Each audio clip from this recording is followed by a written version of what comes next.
సంవత్సరాల తరబడి government job కోసం వేచి చూస్తున్నారా? కేవలం 8 నెలల్లో మీ కల నెరవేర్చుకోండి. వెంటనే కింది నంబర్స్‌కి కాల్ చేయండి.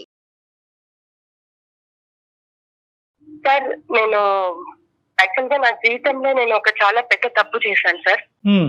ఆ తప్పు ఎలాంటిదంటే దాన్ని ఎవరు క్షమించలేరు. హ్మ్. సో నేను తెలుసుకునేసరికి నాకు అందరూ దూరం అయిపోయారు.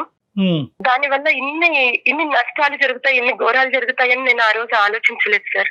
ఊహించుకోలేదు. నేను ఆ తప్పు చేయడానికి అవును సార్. హ్మ్. నేను ఆ తప్పు చేయడానికి కూడా దాని వెనకాల ఒక కారణం అంటూ ఉంది. హ్మ్. బట్ నేను ఆ టైంలో ఆ కారణాన్ని పట్టుకొని నేను అంత ఆలోచించి ఆ తప్పు చేయకుండా ఉండాల్సింది. రైట్. మీరు ఇప్పుడు పశ్చాత్తాపడుతున్నారు, అర్థమవుతుంది నాగలక్ష్మి. అసలు ఏం జరిగిందో ఒకసారి డీటెయిల్డ్ గా చెప్పండి. అంటే మా ఫాదర్, మదర్, ఒక చెల్లి, నేను నలుగురం అండి. ఓకే మాకు పెళ్లిడి వచ్చినప్పుడు మాకు అంటే వేరు సంబంధాలు చూసి మాకు మ్యారేజ్ చేశారు. సో ఊర్లో వచ్చేసేసి అందరూ అంటే పెళ్లి జరిగిన కొద్ది రోజులకి అందరం బానే ఉన్నాము. కానీ మా చెల్లి హస్బెండ్ వచ్చేసి చాలా అందంగా ఉంటారు. ఓకే. సో చాలా మంది నా స్నేహితులు, ఊర్లో తెలిసిన వాళ్ళు వీళ్ళంతా వచ్చి నాతో చెప్పేవాళ్ళు, మీ అమ్మ నాన్న ఎందుకు నీకు ఇంత యావరేజ్ గా ఉన్న భర్తను తెచ్చినారు, మీ చెల్లికేమో అంత అందగాన్ని తీసుకొని వచ్చినారు, మీరు మార్చుకుంటే బాగుంటుందేమో, ఈడు జోడలు బాగుంటుంది. ఓ రకంగా చెప్పాలంటే నువ్వు చాలా అందంగా ఉంటావు, కానీ నీకేమో అలా ఈ మొగుడు దొరికినాడు, మీ చెల్లెలకేమో మంచి భర్త దొరికినాడు కదా అని ఇలా చెప్పడము. నేను వాటి గురించి పెద్దగా పట్టించుకోలేదు, కానీ ఏదో ఒక సందర్భంలో అలా ఆలోచించాల్సి వచ్చింది. ఎంతకాలం అమ్మా ఇది? ఎంతకాలం క్రితం విషయం అమ్మా? ఎంతకాలం క్రితం ఇది? ఎన్ని ఇయర్స్ అయింది? 15 సంవత్సరాలు అయింది. 15 ఇయర్స్ అయింది. మీకు మీ చెల్లి ఏజ్ గ్యాప్ ఎంతమ్మా? నాకు నా చెల్లి ఏజ్ గ్యాప్ వచ్చేసి ఒక 4 years ఉంది సార్. ఇద్దరు పెళ్లి ఒకే వేదిక మీద జరిగిందా? ఒకే వేదిక మీదనే జరిగింది సార్. ఎందుకు అలా 4 సంవత్సరాలు చిన్నదన్నటువంటి ఆమె మీ పెళ్లి ఒకే వేదిక మీద ఎందుకు చేయాలనుకున్నారు పెద్దవాళ్ళు? అంటే పేరెంట్స్ ఇద్దరిది ఒకేసారి చేస్తే అయిపోతుందని అనుకున్నారు. బట్ నా చెల్లి హస్బెండ్ పెద్దవాడే వయసులో. సో కాకపోతే మంచి సంబంధం కుదిరింది అని చేసేశారు. కానీ ఎప్పుడు మేము మాట్లాడుకున్నది లేదు, ఎందుకంటే మ్యారేజ్ అయిపోయాక ఎవరి జీవితం అయిపోయింది. ఒక సందర్భంలో నేను మా చెల్లెల హస్బెండ్ మేమందరం కలవాల్సి వచ్చింది. అలా కలిసినప్పుడు ఆయనతో మాట్లాడాము. సో ఇలా మాట్లాడుతూ ఉండగా ఆ సందర్భంలో ఏమైందంటే మా ఇద్దరికి ఒకరి మీద ఒకరికి ఇష్టం అనేది ఏర్పడింది.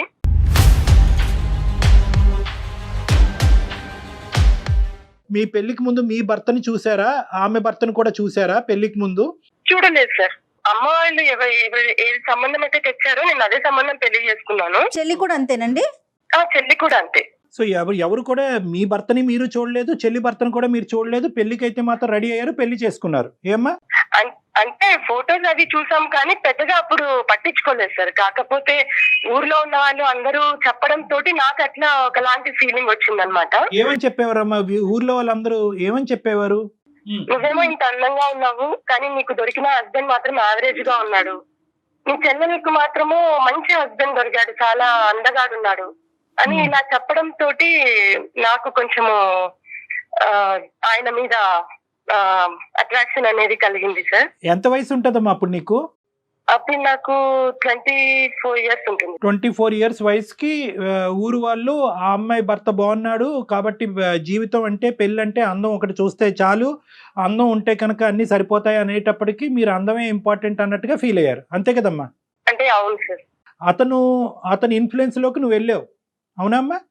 అవును సార్. లేదంటే అతను నీ ఇన్ఫ్లుయెన్స్ లోకి వచ్చాడా? అంటే అతను మాట్లాడడం జరిగింది సార్, నాకు నువ్వంటే ఇష్టం అని. అలా చెప్పడంతో నేను కూడా ఆయన మాటలకి, ఎందుకంటే నా మనసులో కూడా అలా ఉండిపోయింది కదా. మరి ఈ 3 సంవత్సరాలు మీ హస్బెండ్ ఎలా ఉండేవారండి? మీతో ఉండేవారా? చక్కగానే ఉండేవాళ్ళం మేడం. కాకపోతే నాకు మనసులో ఇట్లా చెప్పడం వల్ల నాకు అది మనసులో వాళ్ళ హస్బెండ్ చాలా బాగున్నాడంట, ఇలా నాకు స్ట్రాంగ్ గా అయిపోయింది మేడం.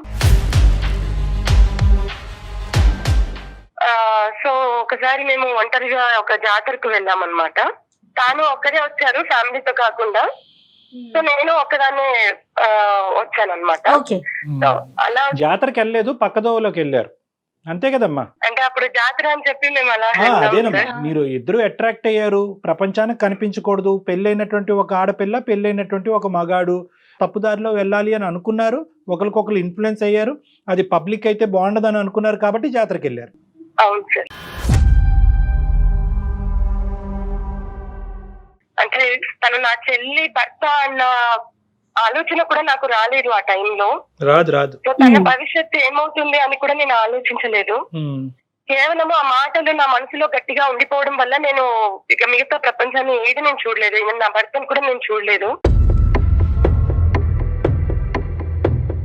ఒక్క మాట నాకు చెప్పమ్మా, ఒకప్పుడు పబ్లిక్ నువ్వు అందంగా ఉన్నావు కానీ నీకంటే తక్కువగా అందం ఉండేటటువంటి భర్త నీకు వచ్చాడు, ఎక్కువగా అందం ఉండేటటువంటి భర్త మీ చెల్లికి వెళ్ళాడు అనే పబ్లిక్ టాక్ లేకపోయినా కూడా నువ్వు ఇలా అట్రాక్ట్ అయ్యి ఉండేదానివా, లేదా పబ్లిక్ అనే వాళ్ళు పదే పదే నీ చెవులో ఆ మాట వినిపించటం వల్లే అట్రాక్ట్ అయ్యావా?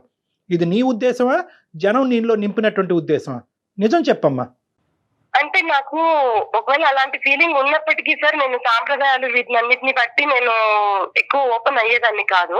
సో ఒక రకంగా నాకు ఇట్లా వాళ్ళు చెప్పడం వల్ల ఇన్ఫ్లుయెన్స్ మాటలు కొంచెం స్ట్రాంగ్ అయిపోయినాయి సార్. నేను అనేది ఏంటంటేనమ్మా, మనం చేసినటువంటి తప్పుని సమాజం మీద రుద్దొద్దు.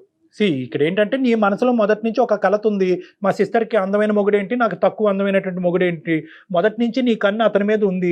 అదేంటో మనకి కోయిన్సిడెన్స్ అనుకోవాలో, సాంప్రదాయాల గురించి ఇద్దరు బాగా నమ్మేటటువంటి వాళ్ళు మీరిద్దరు, అతని కన్ను కూడా నీ మీద పడింది, నీ కన్ను అతని మీద, అతని కన్ను నీ మీద పడింది. దీనికి చుట్టుపక్కల వాళ్ళు చేయటం ఆజ్యం పోసినట్లయింది. ప్రజలు ఏమన్నా అనుకుంటారు, ఇప్పుడు మీ భర్త గురించి మీరు ఎలా చెప్పుకుంటే దాన్ని ప్రజలు నమ్ముతారు. మీరేంటంటే ప్రజల మాట నమ్మారు. లేదండి అందం ఏముంది, ఈ రోజు ఉంటుంది రేపు ఉండొచ్చు ఉండకపోదు, అందమైనటువంటిది మనసులో ఉంటది, నా భర్త ఇంత గొప్పవాడు అంత గొప్పవాడు అంటే కనుక చుప్పని నోరు మోస్తారు ఆ సమాజం. నువ్వు చెప్పుకోలేదు, అవునా నిజమా అని చెప్పి అదే లూప్ లోకి వెళ్ళావు, అటువైపు అట్రాక్ట్ అయ్యావు. మేమిద్దరము ఎవరికి చెప్పకోకుండా రాత్రికి రాత్రే వెళ్ళిపోయాం మేడం. నా దగ్గర ఏదో కొంత బంగారం ఉన్నది, అది తీసేసుకొని వీళ్ళనందరినీ మర్చిపోయాము. నాకు పిల్లలు లేరు, కానీ నా చెల్లికి అతను వచ్చే టయానికి 3 నెలల పసికందు ఉంది. బట్ నేను అది కూడా ఆలోచించలేదు పెద్దదానిగా. నేను చాలా పెద్ద తప్పు చేశాను మేడం. ఆ తర్వాత మేమిద్దరము అంటే ఎవరికి తెలియదు ఆ ప్రదేశము, ఒక ఊరికి వెళ్ళిపోయాము, చాలా మారుమూల ప్రాంతానికి వెళ్ళిపోయాము. అక్కడ ఒక గుడిలో మళ్ళీ పెళ్లి చేసుకున్నామండి.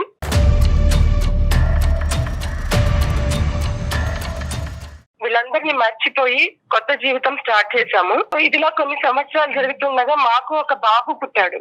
చెల్లి వాళ్ళు, నా తల్లిదండ్రులు మమ్మల్ని కలవడానికి చాలా ప్రయత్నాలు చేశారు. ఊర్లో వాళ్ళు ఇలా చెప్పడం తోటి వాళ్ళు కూడా తెలుసుకుని మా దగ్గరికి వచ్చి ప్రయత్నం చేశారు, కానీ మేము రానివ్వలేదు. మీరు మా జోలికి రాకూడదు, మా లైఫ్ మాది, మేము మా బ్రతుకులు మేము బ్రతుకుతున్నాం, మేము సంతోషంగా ఉన్నాము, మిగతా వాళ్ళ బ్రతుకులు ఏమైనా అవని మాకు సంబంధం లేదన్నట్లుగా నేను ఆ రోజు చాలా కఠినంగా మాట్లాడేసి నేను వాళ్ళ నెంబర్లు కూడా తీసేశాను. నా నెంబర్లు కూడా అతని నెంబర్లు కూడా మార్చేసుకున్నాము.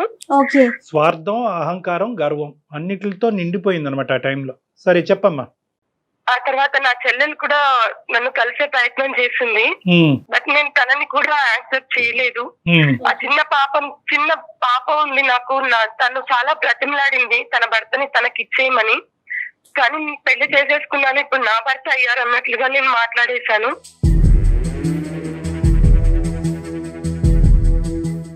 నా చెల్లెల్ని కూడా ఇంకొక పెళ్లి చేద్దామని వాళ్ళు ప్రయత్నం చేసినా తను మాత్రం ఇంకొకరిని పెళ్లి చేసుకోలేదు.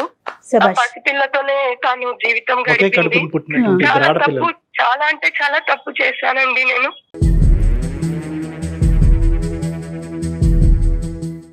తనతోనే జీవితం నాకు బాగుందని నేను ఇలా అనుకున్నాను, కానీ దీని వెనకాల ఇంత బాధ ఉంది, ఒక్కళ్ళని ఇలా నేను బాధ పెడుతున్నానని మాత్రం నేను ఆ టైంలో గ్రహించలేకపోయినాను.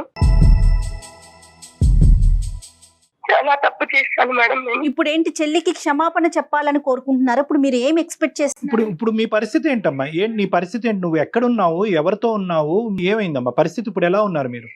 ఇప్పుడు నా హస్బెండ్ కూడా లేరు మేడం, నా హస్బెండ్ కూడా చనిపోయారు. సంవత్సరం వరకు నేను కూడా తేలుకోలేదు, కానీ తన రూపం అయితే నాకు ఇక్కడ ఉంది కదా, నేను తనతో అయినా మంచిగా బ్రతకాలి, తన రూపాన్ని నా బిడ్డలో చూసుకొని బ్రతకాలి అనుకొని నేను తనని చూసుకుంటూ బ్రతుకుతున్నాను.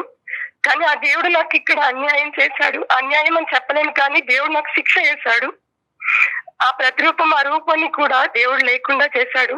క్యాన్సర్ తో ఆ బాబు కూడా చనిపోయాడని చాలా శిక్ష విధించాడు.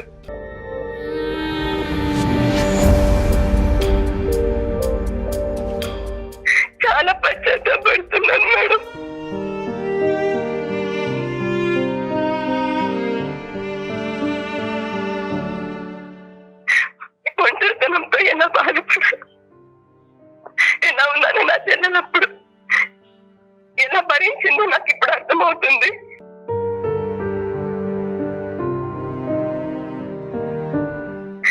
ఈ విషయాన్ని నేను తెలుసుకుని వాళ్ళని కలిసే ప్రయత్నం చాలా చేశాను, కానీ వాళ్ళు నన్ను చీకొడుతున్నారు. ఈ తప్పుకు అసలు ఏం చేయాలో అర్థం కాక నేను నా చెల్లి కాళ్ళు పట్టుకొని నేను తనని బ్రతిమలాడి, తను తిట్టినా కొట్టినా ఏం చేసినా సరే నేను తన దగ్గర ఉండాలని, తనని బాగా ఇంకా మీద బాగా చూసుకోవాలని అనుకుంటున్నాను. కానీ తను నన్ను చీకొడుతుంది.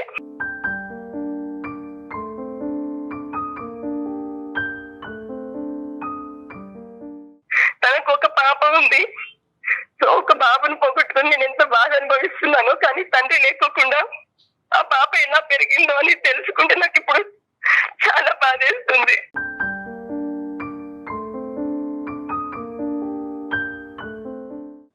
సో నాకు ఇప్పుడు మిగిలింది రెండు మార్గాలు. ఒకటి చావు, లేదా మీరైనా నా చెల్లెలతో మాట్లాడి తనని ఒప్పించి నన్ను అక్కడికి చేర్చు. ఎందుకంటే నేను ఈ ఒంటరితనంతో బ్రతకలేకపోతున్నాను.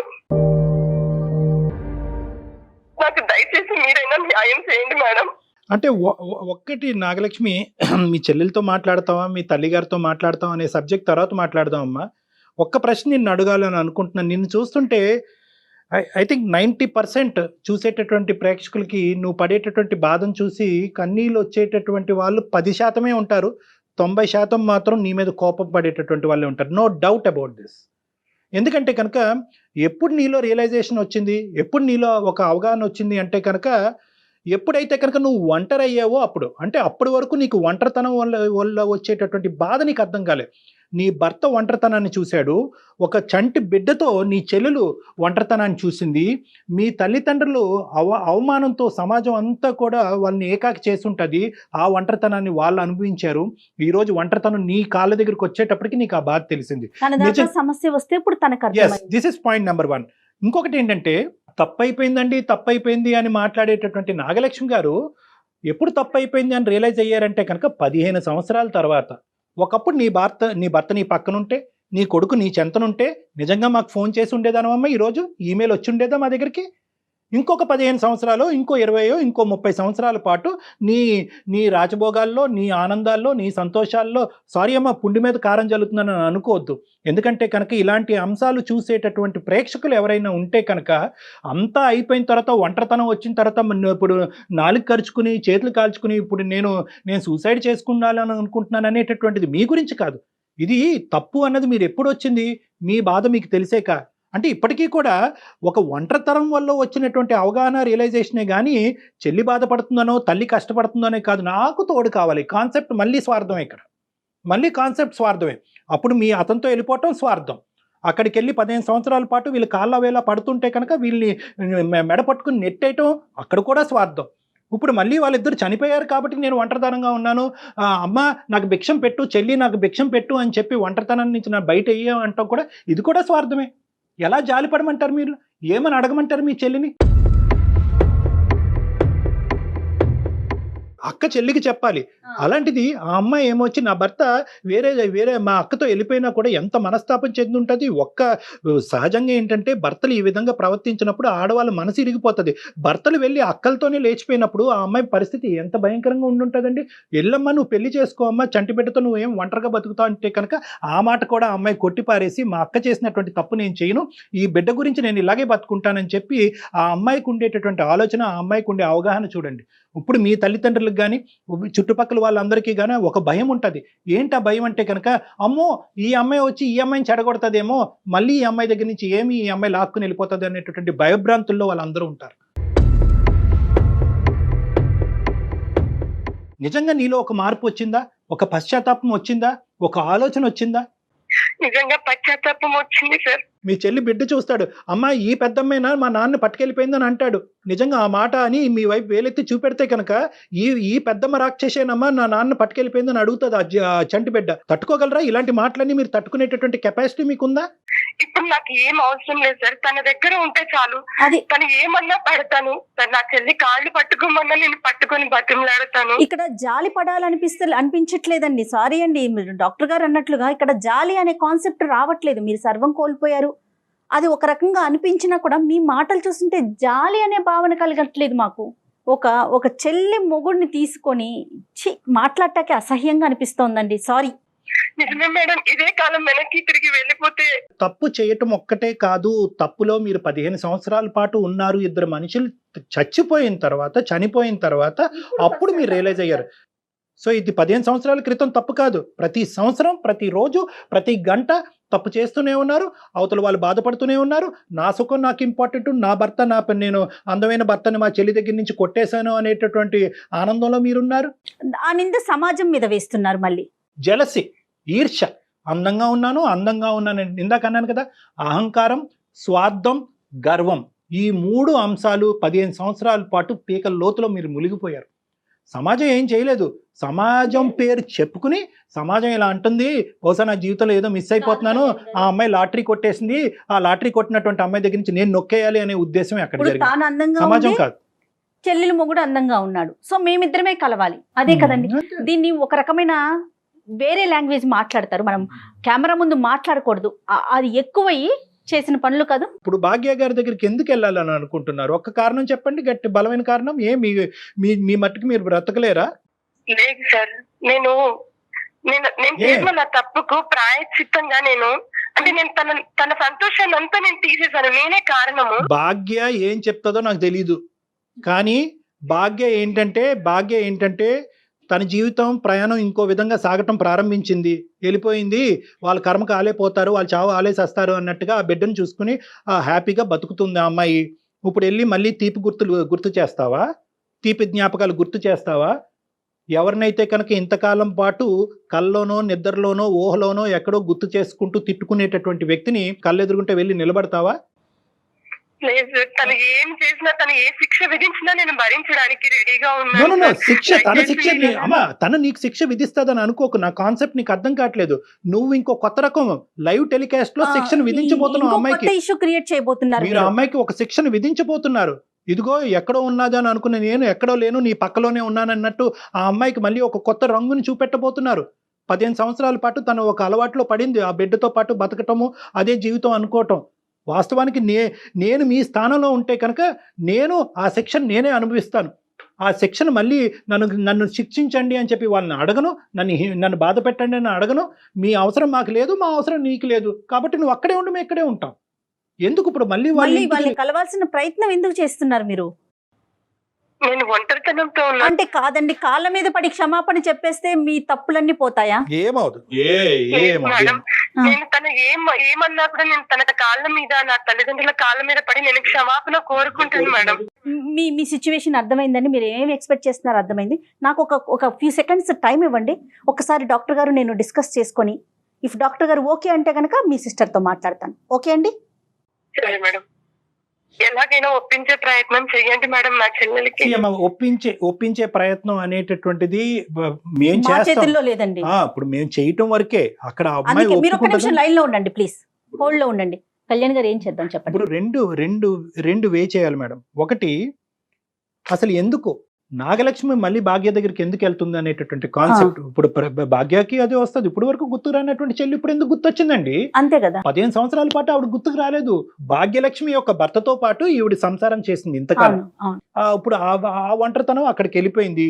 కొడుకు కూడా చనిపోయాడు, దురదృష్టవంతుడు. వాడు ఎన్ని బాధలు పడ్డాడు ఆ ఒంటరితనంలో. అమ్మమ్మ లేదు, నాయనమ్మ లేదు, తాతయ్య లేదు. ఆడు ఒంటరితనంలో ఆ బెంగతో క్యాన్సర్ ఏదో వాడు చనిపోయాడు. ఇప్పుడు మళ్ళీ అదే కాన్సెప్ట్ ఈ అమ్మాయి జీవితంలోకి ఎంటర్ అవుతుంది. మళ్ళీ ఒంటరితనం అనే కాన్సెప్ట్తోనే వెళ్తుంది. ఏంటి ప్రతిదానికి ఈ అమ్మాయి ఒంటరి అవుతున్నప్పుడల్లా సమాధానం చెప్పేది ఆ చెల్లెనా? చెల్లి భర్త సమాధానం చెప్పాలి. ఇప్పుడు భర్త చనిపోయిన తర్వాత ఇప్పుడు చెల్లి సమాధానం చెప్పాలా? ఎప్పటికీ ఆ అమ్మాయి మీదేనా భారం?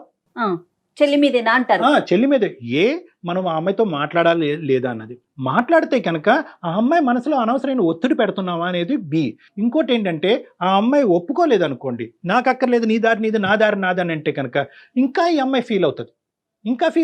అంటే తను ప్రిపేర్డ్ గా ఉంటేనే మాట్లాడాలండి. తను ఏం చెప్పినా వాళ్ళ సిస్టరు మాట్లాడనన్నా కలిసి ఉంటామన్నా ఉండమన్నా కూడా ఒకటమ్మా, దానికి ప్రిపేర్ అయితేనే మనం కాల్ చేద్దాం. ఒకటమ్మా, ఈ రోజు నీకు ఎటువంటి వాగ్దానాలు చేయము, ఎటువంటి ప్రామిసులు మేము చేసే ఉద్దేశం మాకు లేదు. కేవలం ఏంటంటే ఎంత కాదనుకున్నా కూడా నువ్వు ఈరోజు భర్తను పోగొట్టుకున్నావు, కొడుకును పోగొట్టుకున్నావు, ఒక భయంకరమైనటువంటి ఇది ఉంది కాబట్టి ఒక మానవతా దృక్పథంతో నీ కోరికను తీర్చాలనే ఉద్దేశంతో మేము ఆ అమ్మాయితో మాట్లాడతాం. ఓకేనమ్మా? కానీ తను ఏం చెప్పినా యాక్సెప్ట్ చేయడానికి రెడీగా ఉండండి. చచ్చిపోవటం మార్గం కాదమ్మా. మళ్ళీ ఇలాంటి పిచ్చి మాటలు మాట్లాడు. ఇది ఒక తప్పు. మళ్ళీ కొత్తగా 15 సంవత్సరాల పాటు నువ్వు ఒక పిచ్చితనం అనే మబ్బులో ఉన్నావు. ఇప్పుడు చచ్చిపోవటం అనేది ఇంకో పిచ్చితనం. ఒంటరితనం అనేటటువంటిది మనిషిని చంపేయక్కర్లేదమ్మా. నీ గురించి నువ్వు బతకచ్చు. చనిపోవటానికి ఒక కారణం ఉంటే బ్రతకటానికి 1000 కారణాలు ఉంటాయి. మీ మాట మీద మేము ధైర్యం తెచ్చుకుని మా సిస్టర్ ఏం చెప్పినా కూడా నేను స్వీకరిస్తాను, ధైర్యంగా బతుకుంటాను అనే మాట మీరు మాకు ప్రామిస్ చేస్తే మేము మీ సిస్టర్తో మాట్లాడతాం. తప్పకుండా మేడం, తనతో మీరు మాట్లాడండి. ఓకే. తను ఏం చెప్పినా తను ఏం చెప్పినా నేను చేయడానికి సిద్ధంగా ఉన్నాను. తన జీవితాన్ని ఇప్పటికైనా ఇంతకాలం నేను తన జీవితాన్ని పాడు చేశాను. తనని తను సంతోషంగా చూసుకుంటాను మేడం. ఏం చేస్తారండి? సంతోషంగా చూసుకుంటాను నేను తన దగ్గర ఉండి. అంటే ఎలాంటి భరోసా? అంటే సంతోషంగా అంటే ఏ విధంగా చూసుకోగలరు మీరు? ఇప్పుడు సంతోషంగానే ఉన్నారు వాళ్ళు, మళ్ళీ మీరు సంతోషంగా చూసుకునేది ఏంటి? సరేనండి, నెంబర్ ఫార్వర్డ్ చేయండి ఒకసారి. ఈ డిస్కషన్ ఎక్కడికి పోదు. నేను చెప్తున్నాను కదా, ఈ డిస్కషన్ ఎక్కడికి పోదు. At the end of the day what ever we should do for the benefit of your sister. ఆ అమ్మాయి పాయింట్ ఆఫ్ వ్యూలో చేయాలి. నేను మా అక్క వస్తే సంతోషంగా ఉంటానంటే మీరు అక్కడికి వెళ్ళాలి. నేను మా అక్కను మొహం చూస్తేనే నరకాన్ని అనుభవిస్తానంటే కనుక మీరు ఎక్కడున్నారో అక్కడే ఉండాలి. అంతే. Anything from the point of view of your sister. అయితే కళ్యాణ్ గారు, నాకు కూడా ఏమనిపిస్తుంది అంటే తన మాట మీద కాల్ చేయాలని కాదు, ఆ అమ్మాయి మనసులో ఉన్న బాధను కూడా ఏదన్నా మనం తొలగించే ప్రయత్నం చేస్తామేమో అనే ఒక ఆశతో కాల్ చేద్దామండి. ఓకే, ఈదర్ వే ఏదైనా చేద్దాం. Right, ready.